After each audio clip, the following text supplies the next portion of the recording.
Sama kayo sa biyahe ko. Pauwi tayo ng Mindoro. Tara! Eto ipapakita ko sa inyo magmumula tayo sa Monumento Station papuntang Pito Cruz or Buendia. Eto naman ang ilan sa mga ganapan. Alam niyo na, mag-isa ang lola niyo. Solo flight ang video. Then solo flight din tayo dyan. Ayan.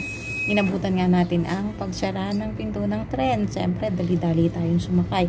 At pasok naman tayo sa banga. Ayun, sakto lang. Walang labis, walang kulang. At dahil sa biyahe nga tayo, ay hindi natin dapat kalimutan ang kape. Kalimutan na ang lahat. Huwag lamang ang maiinom sa barko. Ito, kape. Nakaugalian ko na nga ang pag-inom ng kape o kaya cup noodles sa barko habang tayo ay bumibiyahe. Kung gano'n lang talaga, nakaka-enjoy lang din naman talaga doon kapag kakain-kain ka lang. Then, pa-kape-kape, diba? Dahil napakatagal din naman ng biyahe, almost 2.5 hours kapag talagang ang nasakyan mong barko is yung mga roro. Ayun, so talagang pinili kong magdala ng kape. Siyempre, bago ako sumakay ng bus. At siyempre, bago ako umakyat sa LRT station dahil ang pinagbilhan ko po nito ay nandun lang sa mismong ilalim ng Monumento Station. At ayan nga, ayan, isa pa sa mga kaganapan niyan habang nasa tren. Ayun, pasara na nga. At yan, dahil umabot nga ako, eto, naisipan ko namang mag-video. Why not sa loob, di ba? Kasi palagi na lang ang video ay nasa labas, palaging yung view sa labas, ba't hindi naman yung mga ganapan sa loob? Pues pwede rin naman, o ayan ang mga ilan sa paalala habang tayo ay nasa loob ng istasyon ng tren, pakinggan po natin. Kaagad sa kinauukulan o sino mang station personnel ang anumang kahina-hinalang kilos ng tao o bagay na naiwan sa loob ng tren. Salamat sa pakikinig at pasintabi sa mga nabidyohan ko sa loob ng tren. So, yun lang naman ang aking naisip ng videohan. At saka, eto na, dahil nalalapit na rin naman ang pagbaba natin sa Buendia, nagpe-prepare na rin tayo niyan. Siyempre, habang papalapit na ang station na papabaan mo, kailangan mo nang maghanda. Lumapit-lapit ka lang dun sa may pintuan, di ba? Para anytime na hindi naman natin hinihiling ay magkatulakan, di ba? Pak agad doon, palabas ka na agad. O, di ba? Nauna ka na. At yan na nga, maya-maya pa ay humihinto na ang tren. Ayan, at kung mapapansin nyo po ngayon ay hindi naman ganun karami ang mga sakay ng tren dahil hindi ko naman inabutan yung rush hour nito sa umaga. Usually kasi 6, 7 or 8 ganung oras sila ay nagkakarambola pa or talagang napakarami ng tao dito sa tren.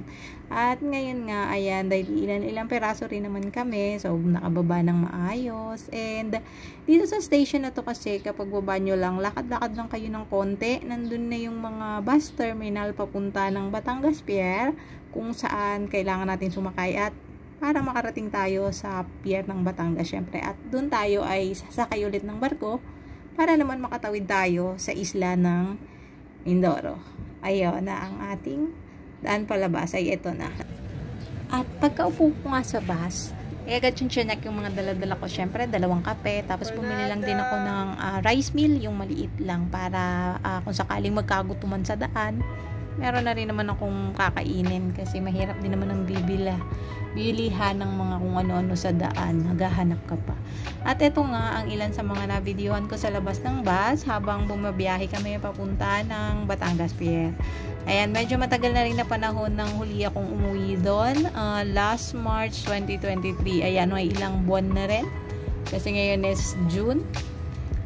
Yun, bibisita na lang din. Nakakamiss din namang umuwi doon, maraming mga alaga at syempre yun nga, ang probinsya ay stress reliever kumbaga, sabi nga ng mga taga Manila, kaya gusto nilang pumupunta po, mapasyal sa mga probinsya para doon naman maiba naman, yung ganun. At yan, so nandito tayo sa Batangas na yan, itong lugar na to. Ayan, mga ilang oras din ang biyahe niyan, siguro mahigit 1 oras din simula nang umalis tayo ng Buendia papunta ng pier. At ang biyahe dyan ay depende rin sa traffic kasi minsan is matatsyempohan mo talaga yung matraffic. So bago kayo makalabas ng Manila is kayo talagang gulpi na sa traffic. So ayan, naswertehan ko naman ngayon dahil hindi naman sila ganun ka-traffic. At eto na nga, biyahe ng tuloy-tuloy. dire-diretso lang naman yan. Kung mag-stop over man ng bus, kadalasan dun lang sa mga gustong mag-CR, yung ganun. At sa wakas ay narating ko na nga rin ang Batangas Pier. Pagkatapos ko nga makakuha ng ticket at nagbayad na rin ako ng terminal fee, ay eto na, labas na din kami dun sa terminal para pumunta na at makasakay doon sa barko na sasakyan natin. Ayan, medyo nagngangalit ang alon ngayon dito. Ayun, pero dito lang naman yan. Nung makasakay na kami at mga ilang minuto nang umaandar ang barko, ay naging panatag na rin naman ang karagatan. So, kung bago ka nga lang namang bumabiyahe at ganito yung sasalubong sa yung alon sa pier pa lang, syempre magkakaroon ka rin ng konting nervyos na baka naman napakalakas niya at mas malakas pa yan sa gitna. Mga bagay na ganun. Pero ayan na nga. So, medyo natagalan din ng pag-aantay. Medyo lang naman. At ayun, nakapasok na rin naman sa barko. At dahil nga nandun na, mas prepare ko talaga yung open air. Kasi nakakahilo yung pag nasa baba ka nasa aircon kasi kulob lahat. Kaya ang ginawa ko syempre pinakang taas ako nagpunta.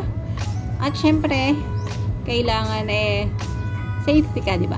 So, tinga-tingala ka lang dyan. Maraming life jacket dyan. At dyan lang sa matatagpuan, di ba? Abot kamay, ganun. Ayan, at mga ilang minuto lang din ang tumagal doon. So, nakatulog ata ako sa mga pangyayari.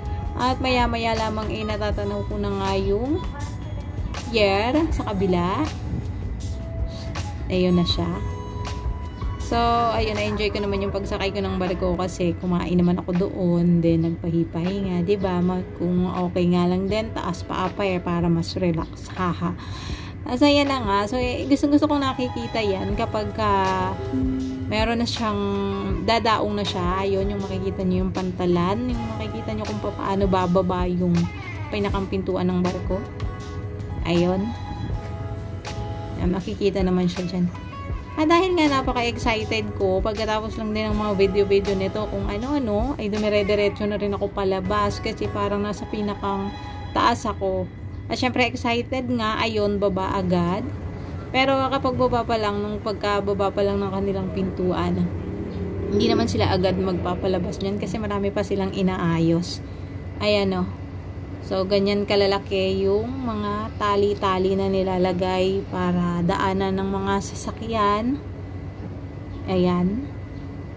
So, isa ako sa mga nagwagi kasi excited nga ako bumaba. Haha.